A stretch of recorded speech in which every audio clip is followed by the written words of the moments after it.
pretty solid of their 3-year crop rotation. And then if they need to make adjustments or changes, then that's something that we can follow up, or they can follow up with their planner. Yield records, again, if you all have heard us talk about the values system, that kind of gives us an indication of the soil's potential yield based off of the soil types, et cetera.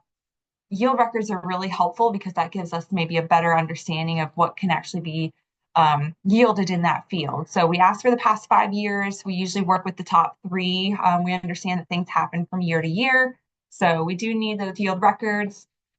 Previous conditions, really this is if they've applied some sort of manure in the past few years, if they've had high biomass cover crops, especially with legumes, if they've done peanuts or soybeans, things that might add that organic nitrogen back in.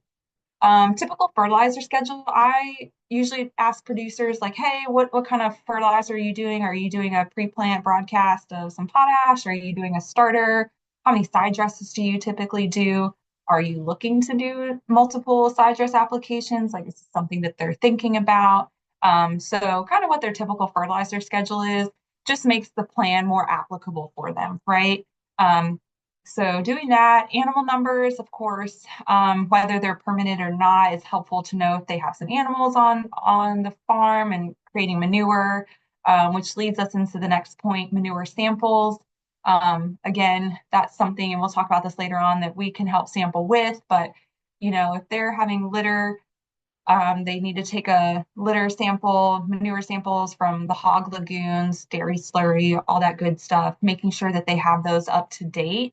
And again, that can be anywhere from every year to every few years. So just making sure that they have something that's within a decent timeline. The narrative is where we kind of incorporate a lot of good information for the districts to know, if they are doing variable rate, if they're doing enhanced nutrient management practices, if they're planning on doing X, Y, and Z, that's something that we can include into the narrative as well. And then, just us understanding if they have certain cost share or grant programs that we should be in mind of. If they're signing up for cover crop, we want to know that. If they're doing multiple side dress applications, we want to make sure that we reflect that in the plan.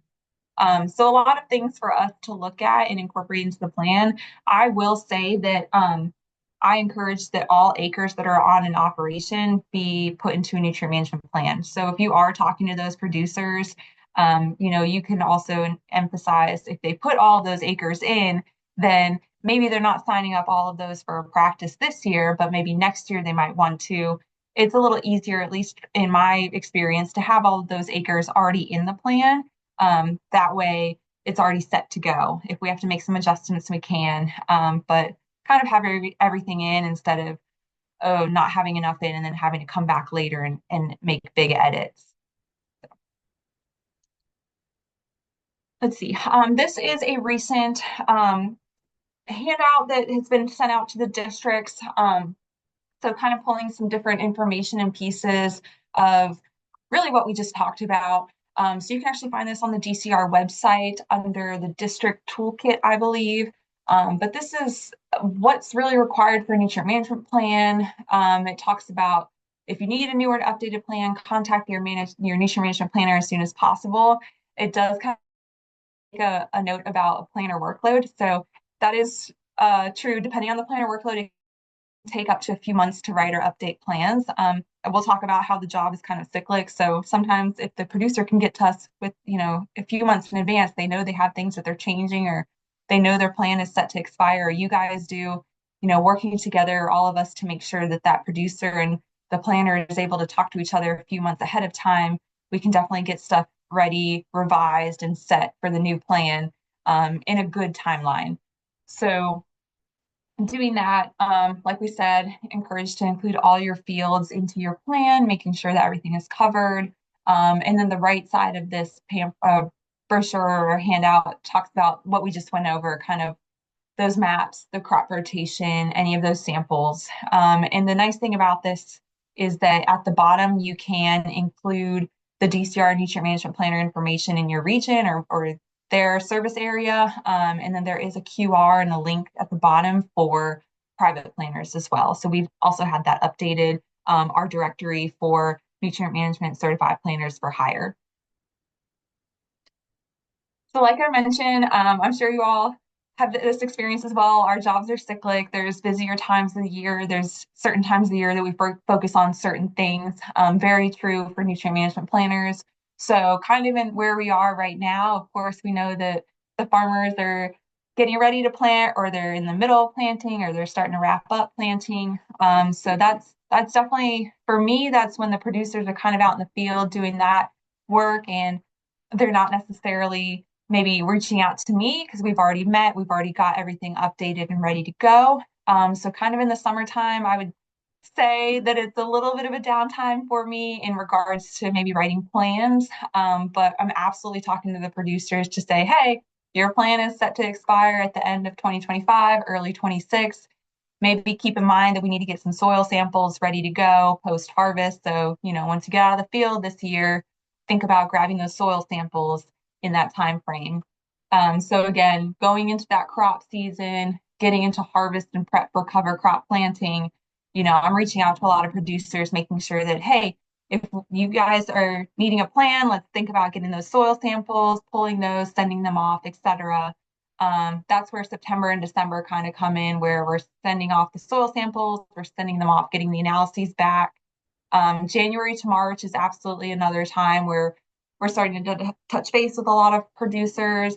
In my experience, making sure that we have everything ready, working on plans, receiving the soil tests. The producers themselves are ordering fertilizer, they're getting lime, they're making sure their next crop rotation is set and ready to go. So again, kind of in that where the stars are, I would say that's where maybe the producers are kind of get busy or being in the field. So that's a great time for that's kind of a downtime for me, but it's also a critical time for making sure that we have everything, that keeping in mind that whose plans are set to expire, how can we help prepare them to get all their materials ready for us to write those plans. Um, Okay. We do have services that are potentially offered by planners. At the bottom, there's an emphasis that the services depend on the availability of the planner. So again, this is important to reach out to the planners in your area, ask what they're available to do. Can they work with these farmers to do X, Y, and Z? So that piece in that communication is so important.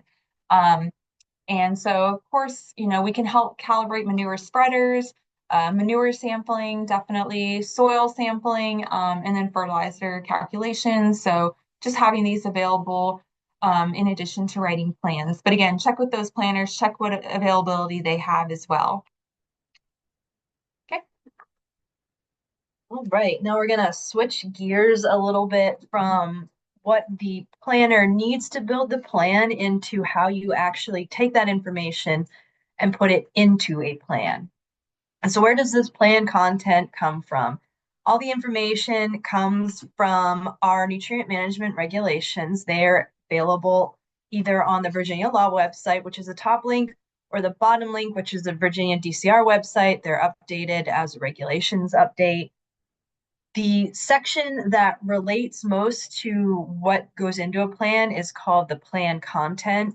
It's the very last portion of the regulations. The very beginning is definitions, information how to become a planner, and then it gets to the really good stuff at the bottom, which will tell you how you can take the information gleaned from the farm, put it through our system so that we can give fertility recommendations based on the fertility of that plan. So say the planner you're working with as a district has completed a plan and it comes out looking like this. Unless you read a lot of nutrient management plans, that looks like a whole lot of gibberish, just stuck up on there, words and numbers and parentheses and what is even happening here. So we as planners, you'll tend to read it like you do, going left to right. It's pretty self-explanatory once you know what the different kind of little codes are. The top of it is basically what the tract is called. So sometimes, like Marie was saying, there's multiple names that you have assigned to that one specific field or tract. This tract was called Blithedale, and in parentheses, you see T190, 165. That could probably mean that the farmer calls it Blithedale, but for district planning purposes, we're going to call it tract 165, which would be most likely an FSA tract. It'll tell you the location, which is the county. So it's in Stafford County. And then below it, it says N-based, P-based, 1.5 P-based remove. What does that even mean? That's talking about what that field can receive nutrient wise. So this only applies really to manure application plans. If it's just commercial fertilizer, we don't really pay attention to that. But an N-based field means that field can get as much nutrients manure wise that that crop needs for nitrogen. If it is 1P based, it's looking at the phosphorus removal of that crop. So if you're growing a corn crop that has 140 bushels, whatever on 140 bushels of corn will take up phosphorus rise, you can put that phosphorus down.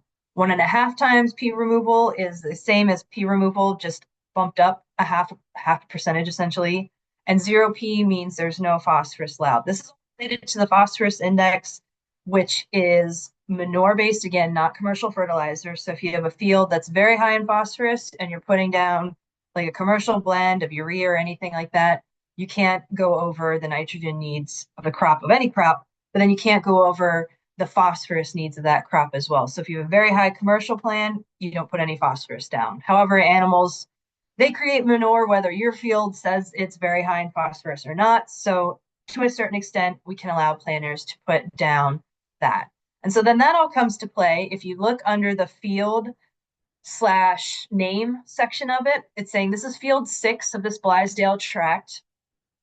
It's got in parentheses that 0P, that means you're not putting phosphorus down on this field anymore. And as you go down that, you should see that there's no phosphorus applications happening. You're moving down, you're just seeing the size, the total used. So it's saying it's a 12-acre field and they're using all 12 acres of it. There's a difference there sometimes in that the full FSA map may say there's 12 acres, but then you have a well in the middle of this field. So you want to put a setback from that well. So you might end up only using 10 of those 12 acres, depending on what's in it. But this field, 12 out of 12. The year of it, generally nutrient management plans are 3-year plans. So you'll see 2023, 24, and 25, the 3-year rotation going down this column here. My mouse is not doing anything. Can you see the mouse there? Does it show up? Yeah, great.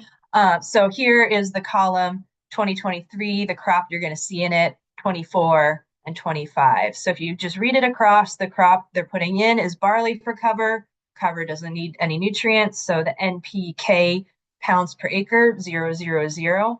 You'll see here that this says the legume/manure residual. Marie touched briefly on previous crop conditions. And so this is something that the planner will talk to the farmer and they'll put in kind of a background box in the plan writing section where they say, previous to this, there's possibly soybeans in this field.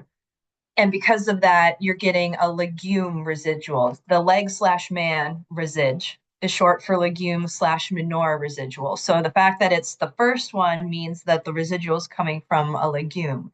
If this field had previously received manure, you would see that residual coming under the second part of it. Keep going across. It doesn't have any manure applications. Oh, sorry, little frog in the throat. It doesn't have any manure or biosolid applications. If it would show up what type, what season, and that would continue across there. And because we don't have any of those manure applications, these next few are kind of blank. This manure/biosolid NPK is basically saying the pounds per acre that you're getting out of that manure, and it leads a net need here of what you could backfill that with commercial fertilizer wise. It's barley cover crop, so we're not doing anything. You see in brackets here, there's technically an over application of N. Anything that has brackets around it is an over application. That's because it's picking up this residual from the last season. So it's saying that even though you're not really applying any actual extra to the crop, because there is a legume nitrogen fixation going down in the soil that's going to pick up a little bit in the barley. And that's a par for the course of nutrient management. It happens. And you would see here some P removal credit, that would be if you were working with a P-index, how much phosphorus would be removed with this crop. We're not really working on that right now. And then it will end with the 000 of application that you're not applying to it. And so you go down and you see your corn here, and you see your sum P credit removal of 38. So that's what's really being removed corn-wise. Generally, what you do for corn is the amount of phosphorus it removes per bushel is 0.38. So you're taking 100 times 0.38, you get your 38 pounds of phosphorus removal. And that's essentially all the plan is doing. And you can see down here in 2025, you got your soybeans followed by your barley, and that is where that residual is picking up. And the only applications that are happening, because this is a 0P field with no manure, you're seeing nitrogen here. It's always NPK, nitrogen, phosphorus, potassium, always in that order for nutrient management planning. You're seeing 100 pounds of nitrogen per acre on your corn with 30 pounds of potash, and then in your beans, your 30 pounds of potash. Otherwise, no phosphorus is needed on this field. It's being retained at a higher rate. So, what does all this mean some more? We kind of broke what I was talking about down into really what you should be looking at from the district's perspective, because unless you are really into nutrient management, you don't have to read all of that all the time, or you might have insomnia. You can read it, sure. You're going to look up here at this NP kind of removal again, just to give you a reminder of what that means. You're working your way down the field. You see here, this is your acreage. And you notice this box looks a little bit different than this box. That is because they are written in two different software programs. The first one here, this is Nutman, which is a kind of loaded onto your computer. It's the version that has been around for plan writing for quite a while now. Once you become certified, you're given a login information for it. You download it from the website. It's stored locally onto your computer. This version here is from the online plan writing app, which is part of the CAS system. So you all being districts, you work with BMP tracking, you work with conservation plans. If you do any RMPs, you'll see them. There's a nutrient management portion of CAS, and this is the balance sheet that comes out of that. Same information, just looks slightly different, and we're just, both are viable options. It really depends on what the planner wants to do, what the farmer wants to do.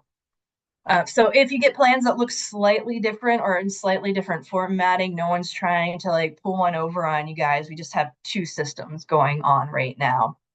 But again, it's in the same format. You still have your land unit, name, you have your acreage, you have your years, you have your crops within that year, you have your NPK, residuals, your seasons, your nutrients, and then you have what these, oh, I did forget to mention that. These little brackets here, that's different application methods of the commercial fertilizer. So this is saying this is being broadcast.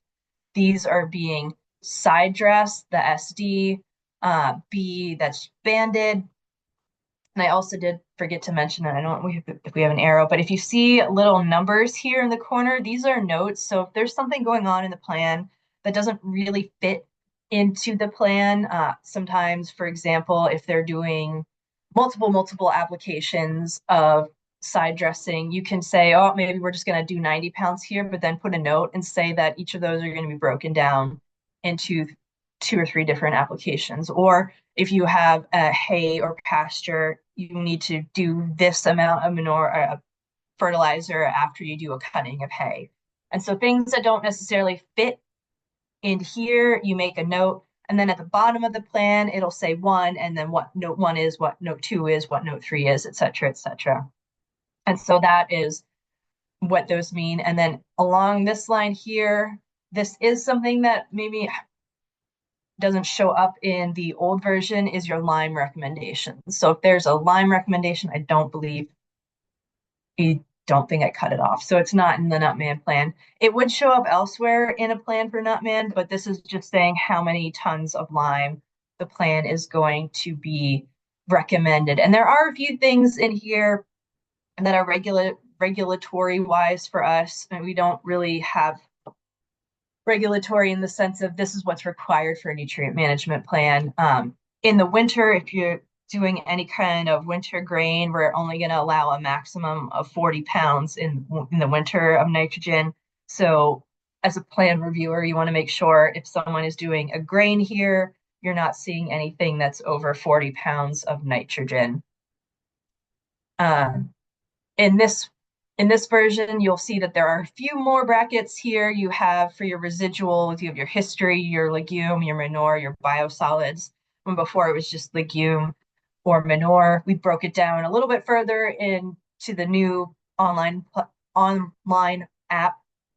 So you'll see your residual history, if there was a previous legume, if there was a manure, or if there is a biosolid. So the previous history would basically be something that happened before this plan cycle.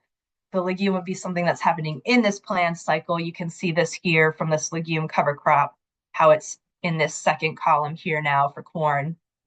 And then if it was a manure or a biosolid, further breaking it out. So that's just specifying different abbreviations, what these things are. This TD here, I know I'm jumping all over the place a little bit, but that's top dressing for your different application methods.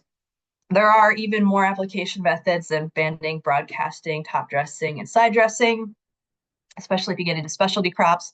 And so things like that could also be notated in the notes if they're dribbling some things in, if it's coming in through fertigation, potentially with your high need tomatoes, well, things like that. It'll kind of give you, as a planner, a way to stick more information in there.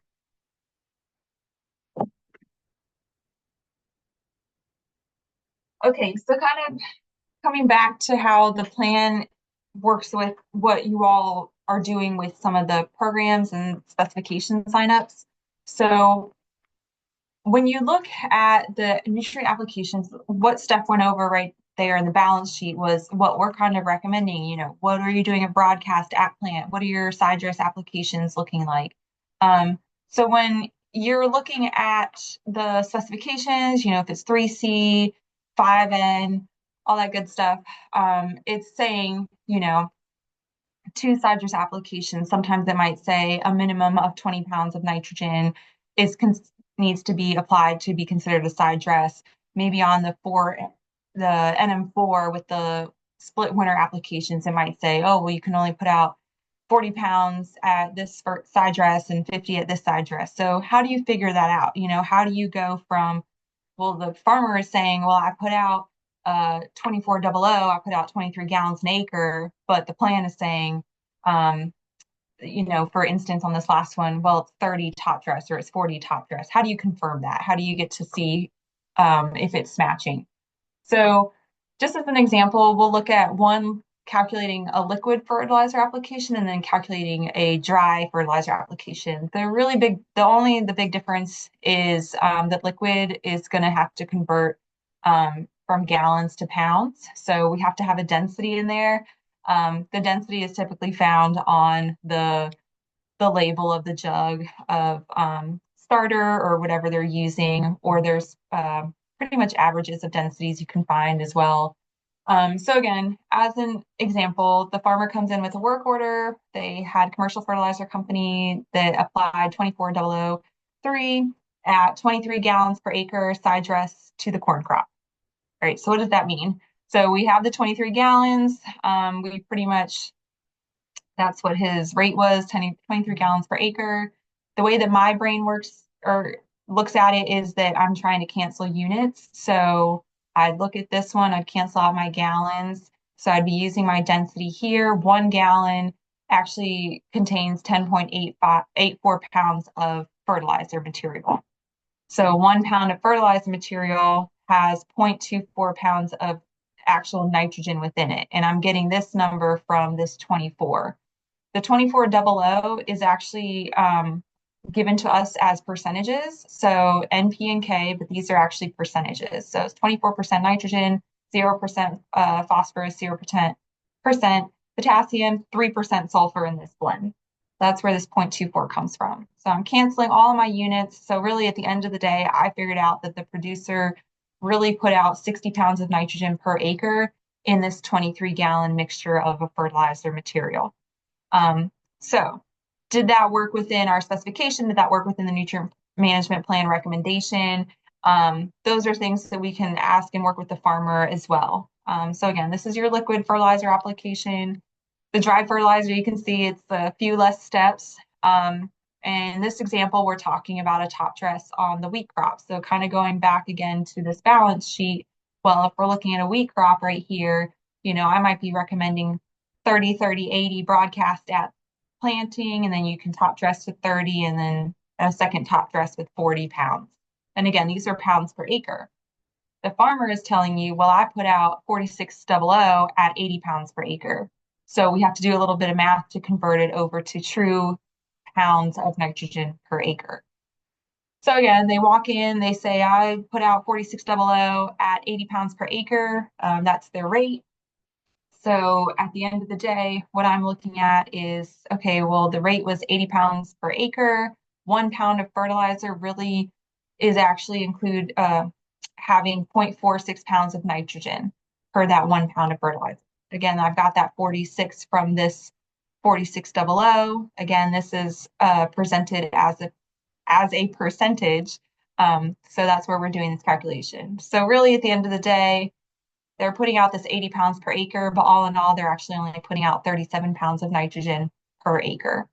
So if I'm looking at this example again, if that's their second side dress, then hey, they're kind of in line with what we're recommending here. So kind of going back, Steph mentioned this, there's a notes section, very helpful, especially with all those little caveats or little extra pieces of information that we might not be able to put into the balance sheet itself.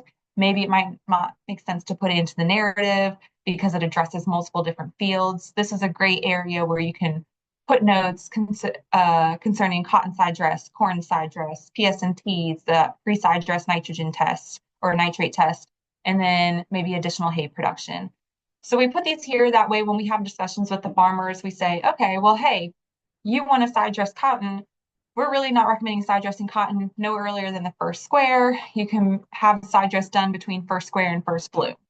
A lot of the times the farmers are already aware of that, but again, we like to have that available as a friendly reminder, as something that we are recommending, especially if they're signing up for certain programs, right? So the next one's corn side dress. If the nitrogen can be applied when, within the specification, we're saying the corn needs to be so many inches tall or at a certain growth stage, we'd like to put that in the notes as well. Again, kind of that friendly reminder. This is what we're recommending. This is the time that we're recommending it as well. PSNTs, you might see those being recommended. If we have that legume residual here, the producer might want to take a PSNT. They might want to see if there's plenty of that nitrogen already available in the soil. Maybe they can reduce that side dress application. For us as well as planners, that's something great for us to know because that's kind of enhancing their nutrient management practices. Are they able to reduce those nitrogen recommendations or actual nitrogens from our recommendation? So again, PSNTs, those are really used on small grains and corn. Keep that in mind. That's what it's calibrated to, or those two crop groups. And it's really if the producer was putting on manure or any of those leguminous cover crops, so they have those nitrogen residuals present. And as a reminder, this is something that DCR can do. I think some districts do it as well. Private labs can also have these done and analyzed. This is just another one, like if they have additional hay production, we might write a note that says, all right, well, these are recommendations per our standards and criteria. If you have any additional hay production, you can also add some more nitrogen. So really a good catch-all for a lot of different moving pieces. So this is our narrative, an example of a narrative. Narratives are really great for us to kind of communicate to the districts, maybe what the producer is doing, what they're planning on doing. Gives you a little bit of information about acreage. Sometimes you might see the track numbers listed here. You'll see a typical crop rotation. If you know the producers are doing cotton, corn, or maybe if you know they're doing corn and soybean, but you see cotton in there, you can say, hey, like I didn't know what was going on. And you can have those discussions with the planner. Talks about, this next section talks about the example is DCR, but DCR uses grid or zone sampling for soil analysis. So again, if they're signing up for 5N, that might be something that you can look for and say, oh, okay, well, they're doing that grid or zone sampling. They might be doing variable rate application. So again, here, talking about how the producer is doing variable rate application of PK, they might be doing lime as well. Another example might be, oh, well, DCR is planning to split their side dress nitrogen applications on cotton and corn. Again, that might also be shown in the balance sheet, but reading through the narrative can kind of give you a good check of, okay, yes, producer so-and-so is doing two side dress applications on cotton. Let me keep that in mind when I'm checking through this balance sheet in this plan. Another thing that's, of course, gaining popularity around the state is the poultry litter program. So again, me personally, I work with a lot of producers that are working in this program. So this is something you might also see, maybe that they're using certain manure sources. What kind of rates are they looking at as well? So,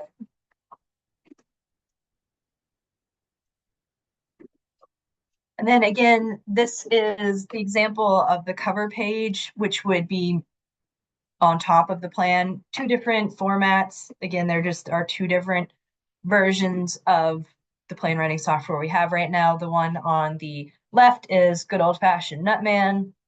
The one on the right is the module.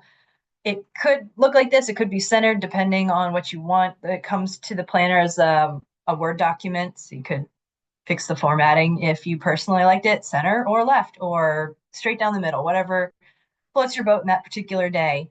But for the cover page on our perspective from the module side, it'll have the plan identification title and then below it a bunch of numbers with NMP in front of it. That's just indicating what the plan identifier is in the online app. Since it's saved differently, it's server saved like everything is in CAS versus local saved, which is what Nutman is currently. Primary participant information or operator information, they're the same thing. They'll show up with the farm name or the farmer name. We have a couple more options here. If the farmer wanted to put their name down or if it's how they're signed up. In CAS, we share the same participant information that you all do with the BMP. Whoa, whoops, a little finger trappy. We share the same information that you do for participants. So if Glendale Farms was signed up as Glendale Farms and not Dale Spriggs, it would show up as Glendale as the name, and then the farm name would be what the planner would input. You have the address, the phone number, email info if you want to have it in there. You'll see here that there is an integrator information. That is generally for swine farms or poultry farms. The integrator is who's supplying the animals there. It'll show up on the Nutman file. If there's no integrator here, this would be for a swine farm because it's saying Murphy Brown's the integrator. The module, the online plan writing app, doesn't show the integrator unless there is one. It'll show up blank on Nutman. It's not really that big of a deal for you all just looking at plans, just telling you what that is. Farm coordinates show up on Nutman. They don't show up in the module because we are mapping things on the module and don't necessarily need to know the coordinates of the farm because we can see that map.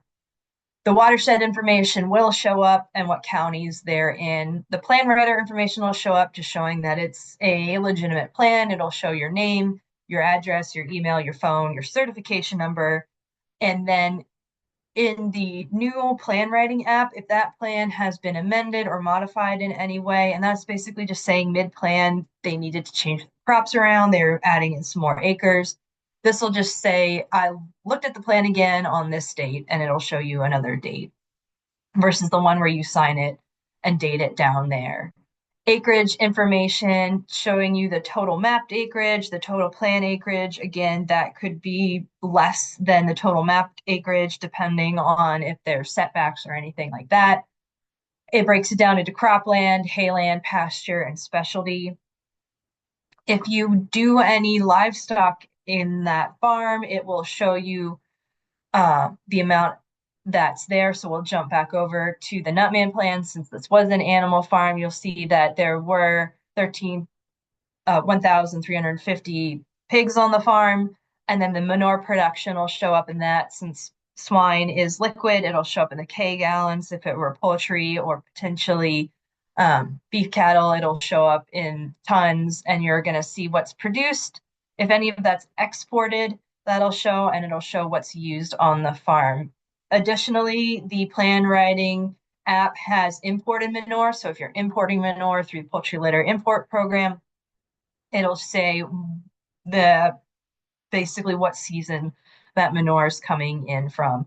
Down here in this corner is the plan written date and its valid date. So that's the start stop date of the plan. Basically, when the planner is done, ready to turn the plan over to the farmer, that's the start date. The 3-year cycle, potentially 1 to 5, depending on what kind of plan you're writing, could be the end date there. That's the valid until, and then the signature of the planner and the date. And so we're going to take a brief look at what the online nutrient management plan writing app looks like. It should be very similar, very similar to those of you who are either certified or work a lot in your version of CAS, of the BMP tracking. And again, if you do any conservation planning, remember my password will be, look at me go. There we go. And I'm just going to drag up plan. I know I jumped screens for 1 second. But for those of you who write conservation plans, it should look very similar. All right, so from a planning perspective, when you're a planner, it'll show you when you log in all the plans that you have written. It'll be in a grid. It'll show whether it's expired. If it's in development, that means you're working on it. If it's in review, reviewed plans are generally only if you have a permanent animal operation plan or are participating with DCR's direct pay program.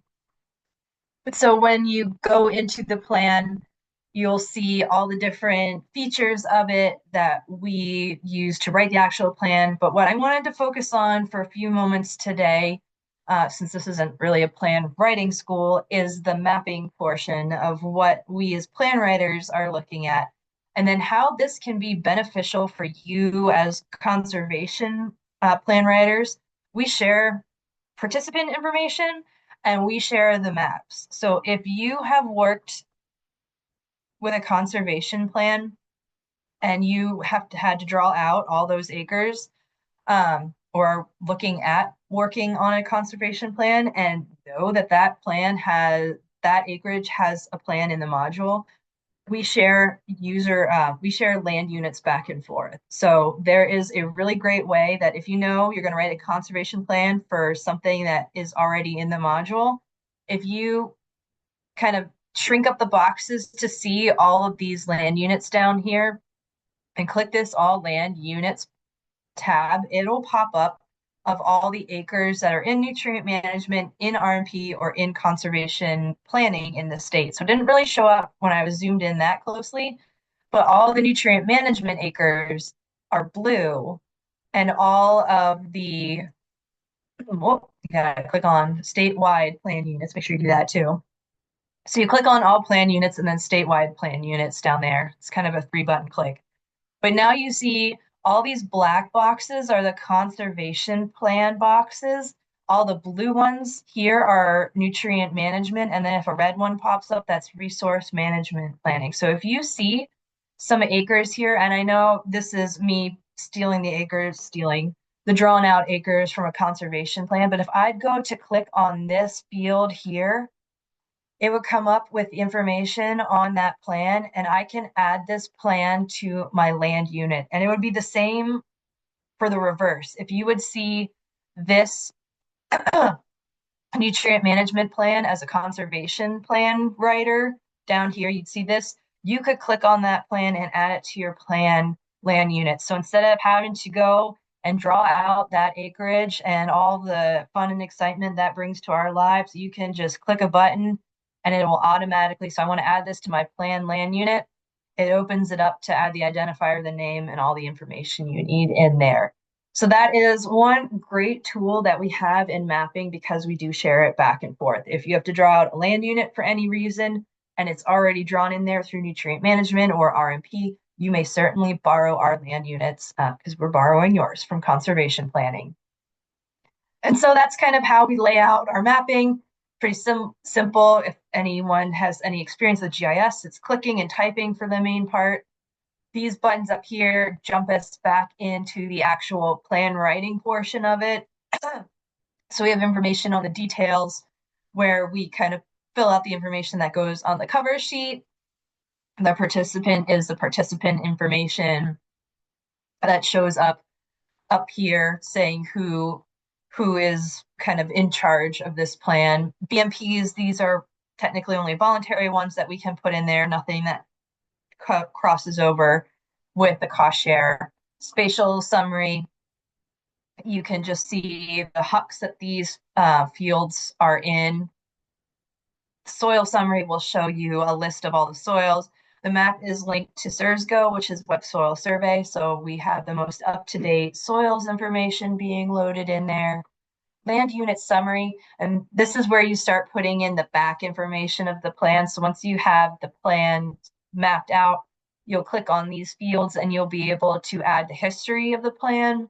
Here you can add your previous conditions, your soil test. If you have to run the p-index, this is where you would jump.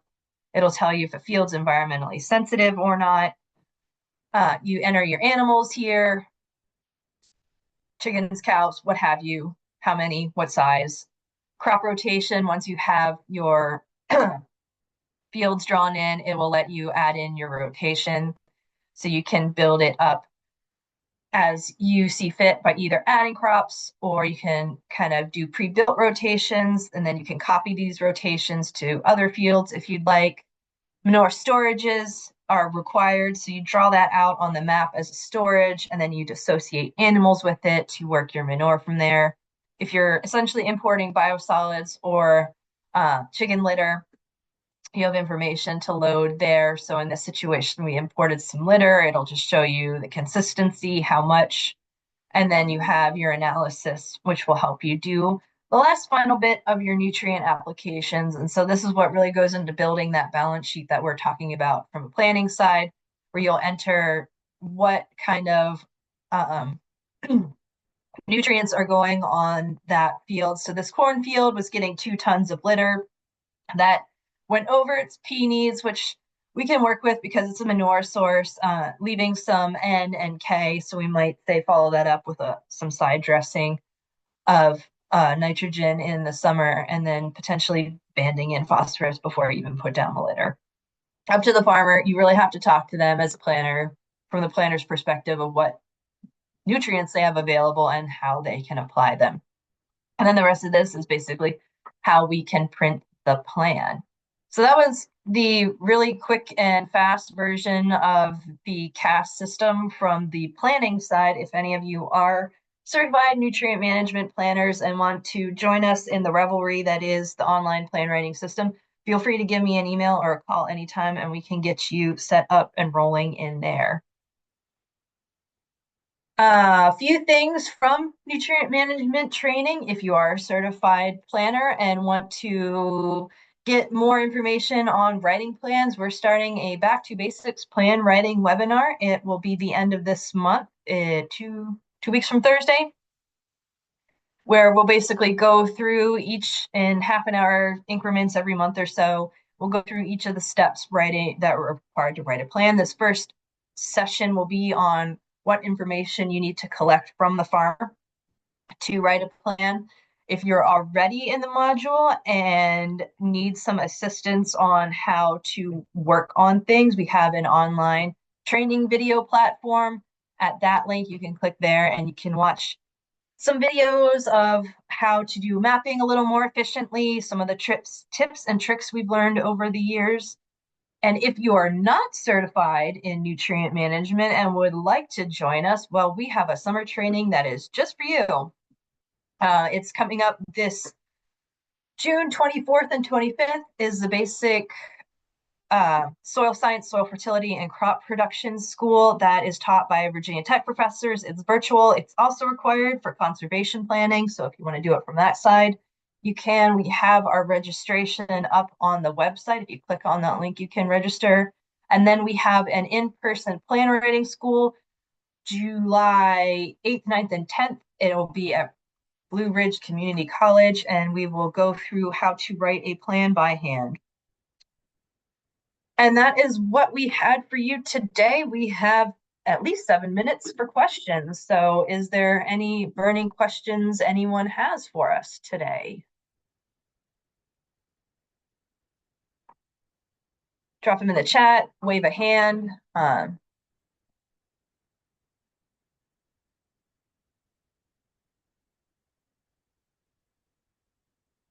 these slides going out to everyone with those links? Good. Yes. Yes, we can send these slides out. Yeah, absolutely. We will get the slides to whoever needs to get them to you guys. But generally, everything's on the DCR website too. We try really hard to keep that up to date. And this will be all under nutrient management training. But we will get the links to you, absolutely.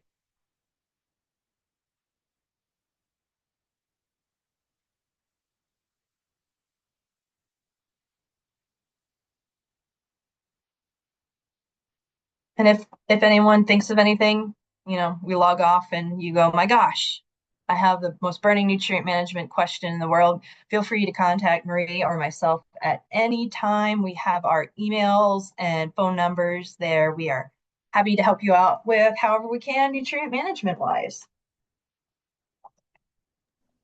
Yes, Marie's number is wrong. There's a little bit of dyslexia going on. Whoops.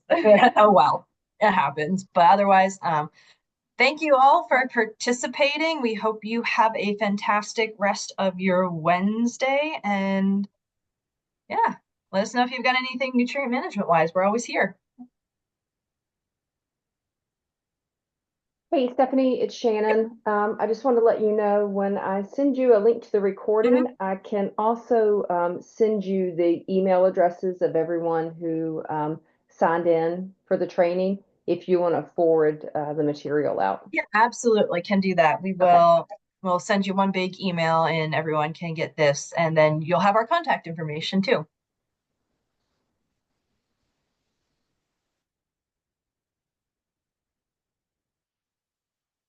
Cool.